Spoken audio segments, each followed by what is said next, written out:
يعطيك العافيه. اهلا وسهلا بكم. اهلا، السلام عليكم. شو بتحب تحكي اليوم عن زيارتكم ودعمكم؟ يسعنا اولا قبل ان نبدا الكلام نترحم على ارواح الضحايا اللي راحوا في هذا الزلزال. اما بعد، الشعب الجزائري مع الشعب السوري يربطهم التاريخ اللي يتكلم.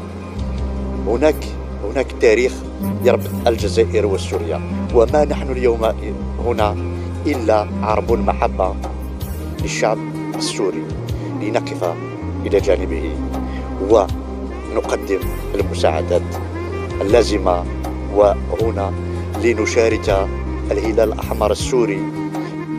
L'intervention humanitaire de l'Algérie s'inscrivait parfaitement dans les traditions de compassion et de solidarité du peuple algérien eu égard aux épreuves qu'il a traversées tout au long de son histoire.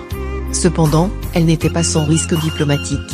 En effet, même si l'intervention algérienne avait un caractère strictement humanitaire et n'enfreignait en rien le droit international, elle ne pouvait pas être vue d'un bon œil par les puissances, qui continuent de dicter leurs lois aux plus faibles.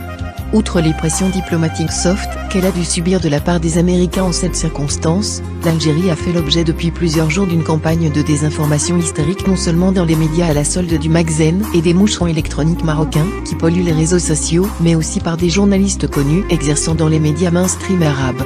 C'est le cas notamment du journaliste d'origine russe syrienne qui officie à Al Jazeera, le dénommé Faisal Al-Qassem, et qui est connu pour son hostilité viscérale à l'égard de l'Algérie.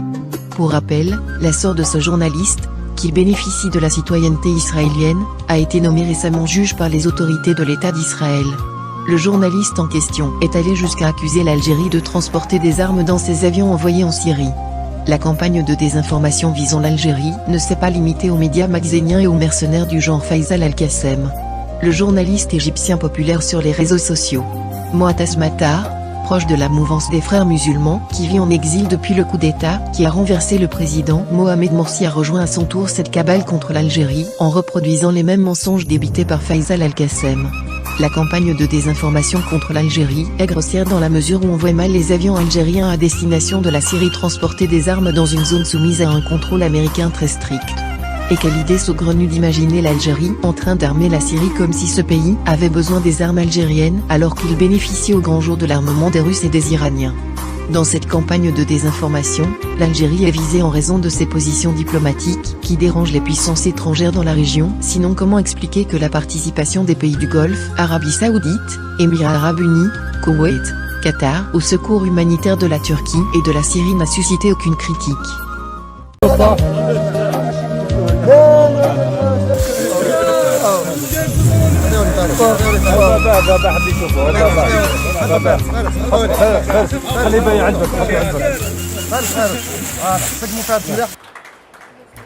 تحيا الجزائر.